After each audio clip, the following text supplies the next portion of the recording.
tienes todo el apoyo del pueblo y su simpatía, todo el apoyo y la simpatía de tus compañeros de armas. Y por eso dije, y no era intención ninguna de halagarte, tú sabes bien como yo soy, que tú no tenías sustituto en este momento, en este país. Por último, ¿quién demonios te sustituye a ti en esta mesa redonda? Te has convertido en un maestro, un campeón de la comunicación. No se sabe lo que eso vale, Chávez. Ah, tú dices el programa. Sí, a ti, y nadie va a hacer este papel aquí tampoco como lo haces tú. Así que mira, ya lo tuyo. Mi problema contigo es que yo tengo que hacer una conspiración para que te prohíban hacer lo que a ti te dé la gana.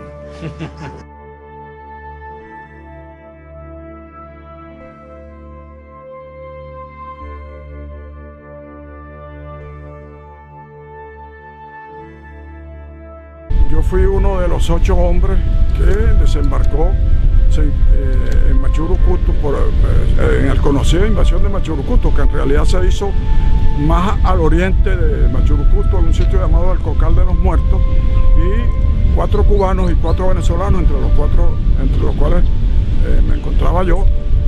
Logramos incorporarnos a la guerrilla del Bachiller, que en ese entonces estaba comandada por Fernando Soto Rojas. Él estaba al frente de la guerrilla, que se suponía que en ese momento estaba por los lados de un caserío llamado Las Américas, caserío que figura en el mapa del estado Miranda.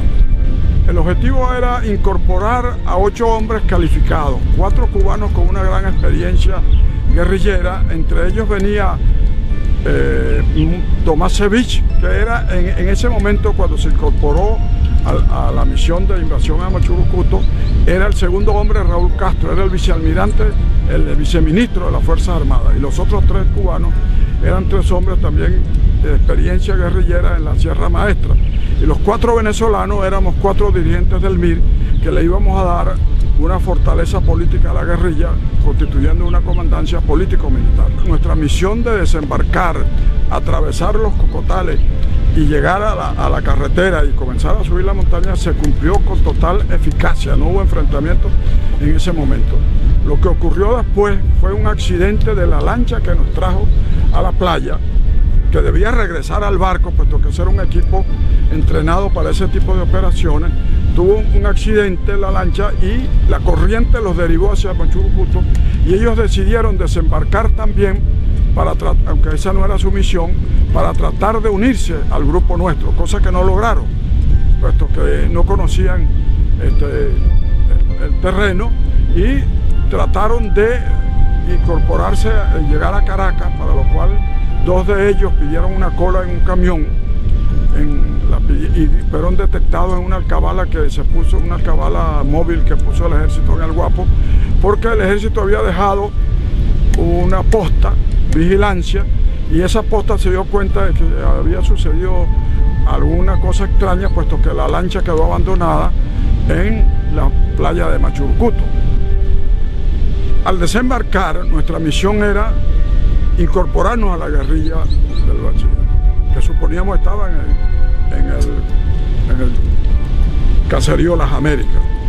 Ignorábamos nosotros que la guerrilla no estaba en el caserío de Las Américas, porque por una serie de bajas que había sufrido en diciembre del 66 y comienzo del 67, Soto Rojas había decidido trasladar la guerrilla al Parque Nacional de Guatopo, casi en los linderos con el estado Guárico. Nosotros estuvimos 100 días caminando por la montaña buscando la guerrilla, puesto que no la encontrábamos en los sitios donde suponíamos que estaba.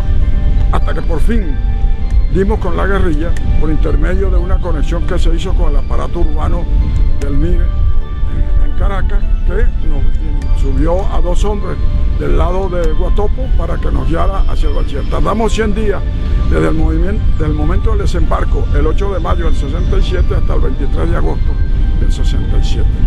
100 días en los cuales atravesamos toda esa parte desde esta zona hacia la parte suroccidental, donde no encontrábamos campesinos, puesto que el ejército había despoblado todos los caseríos de la zona en una política que había sido recomendada en Fort Bragg, que era el fuerte de entrenamiento de las fuerzas antiguerrilleras que se entrenaban en los Estados Unidos.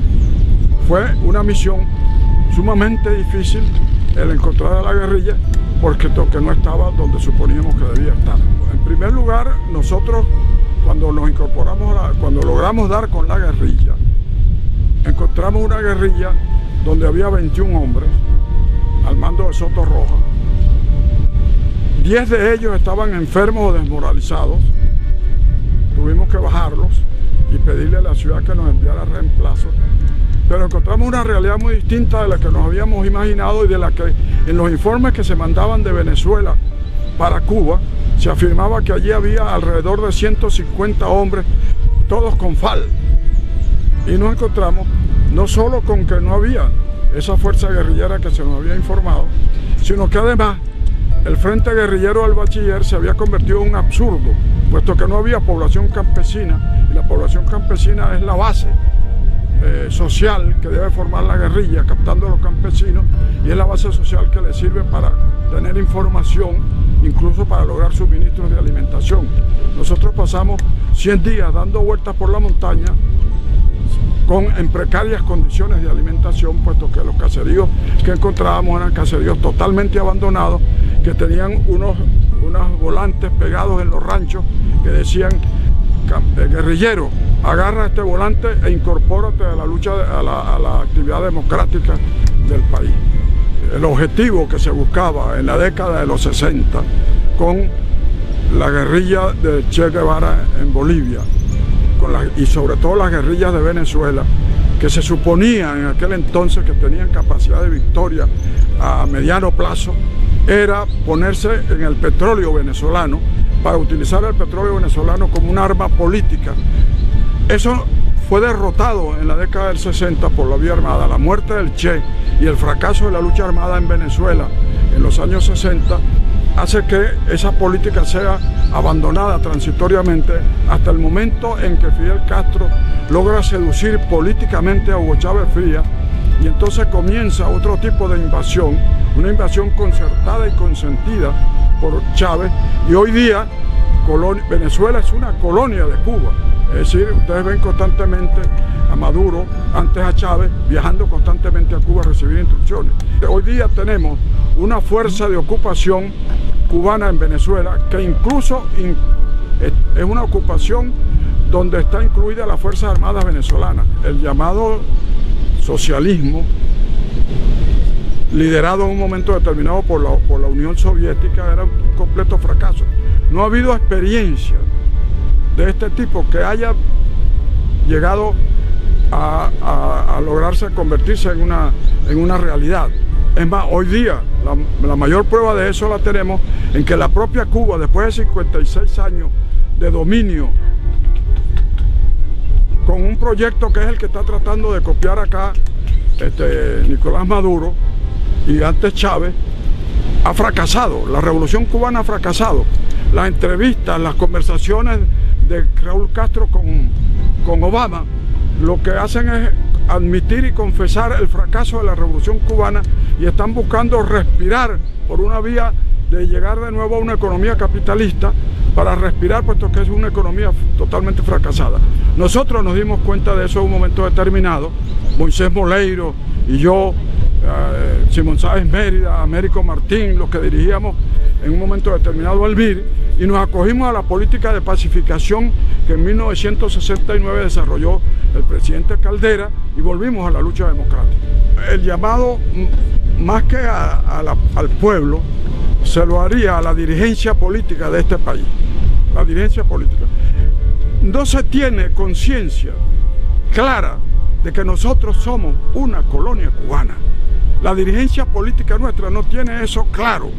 Si lo tuviera claro, el problema de la invasión de Cuba a Venezuela, la invasión actual, donde se ha logrado lo que no se logró en el 67 cuando desembarcamos por Machurucuto, eso no lo tiene claro la dirigencia política venezolana. Y cuando uno le habla, yo he encontrado gente con los cuales cuando le hablo de estos temas me dicen que si yo no estoy exagerando al afirmar que aquí hay más de 100.000 cubanos en Venezuela que forman una fuerza de ocupación en el país. Entonces es la dirigencia política la que tiene que tomar conciencia y luchar, y que esto forma parte del programa de lucha diario de las fuerzas políticas venezolanas, para que entonces el pueblo venezolano todo tenga una conciencia, porque si la dirigencia no le inculca eso a la población no va a tener conciencia clara de que estamos invadidos, somos una colonia cubana. Vicealmirante Rafael Huici Clavier, presidente del Frente Institucional Militar. Bueno, yo estaba a bordo del patrullero Mejillón P-01 de nuestra Armada venezolana, exactamente a 3 millas norte franco de donde estamos ubicados en este momento. Nuestra misión, como es la misión de las Fuerzas Armadas constitucional, estamos defendiendo la soberanía nacional ante una información de inteligencia que poseían las Fuerzas Armadas, en particular la Armada, sobre esta supuesta o esta invasión que pretendía el castrismo hacer con guerrilleros cubanos y guerrilleros venezolanos. La información nos llegó por vía cifrada, nos colocamos exactamente entre las coordenadas donde supuestamente iba a navegar para un buque pesquero de cierto porte e iba a desembarcar los dos botes que llegarían finalmente con los invasores a las costas de Machurucuto. Lamentablemente hubo un cambio en las coordenadas que yo conozco un poco las razones, no las quiero mencionar en este momento, pero porque es una cuestión interna pues, de la Fuerza Armada, pero lo cierto es que nos mandaron a ir hacia Oriente, más hacia Pozuelo, hacia Puerto La Cruz, y lamentablemente entró el desembarco a la costa. Sin embargo, el ejército, que trabajamos conjuntamente con el ejército, tenía toda la información, y a pesar de que los guerrilleros lograron entrar, dejaron los botes abandonados, pero ya el ejército tenía la información, y de hecho fueron detenidos los cubanos, no así los venezolanos, que lograron entrar a tierra firme pues, y penetrar hacia la zona donde ellos iban a estar, que era el Cerro del Bachiller, donde ya había un comando de la guerrilla y también había un comando antiguerrillero de la Fuerza Armada de Venezuela. Ese fue mi rol. Yo simplemente, como oficial tripulante de un patrullero que tenía la misión de resguardar la soberanía en esta zona de oriente de Venezuela ante la guerrilla que estaba presente en Venezuela, pues lo cumplimos con esta tarea, que es la tarea que realmente yo exijo como militar retirado y como venezolano a los militares de ahora. ¿No? La historia es la historia, y a pesar de que ellos han tratado de desvirtuar la historia, incluso no desvirtuarla, borrarla más que desvirtuarla, no existe este episodio en los textos de la doctrina militar. La primera derrota que sufrió la guerrilla castrocomunista fue militar, después vino la derrota política conjuntamente con la derrota o el triunfo de la diplomacia también. Entonces ese aspecto que se estudiaba en los textos de las academias militares de formación de oficiales fue eliminado, no existe eso. Ahora nosotros lo que vemos, lamentablemente y con mucha tristeza, lo digo yo porque lo he visto, no me lo han contado, lo he visto porque sintonizo de vez en cuando el canal de las Fuerzas Armadas de Televisión, FNTV, es precisamente hablar sobre las invasiones cubanas.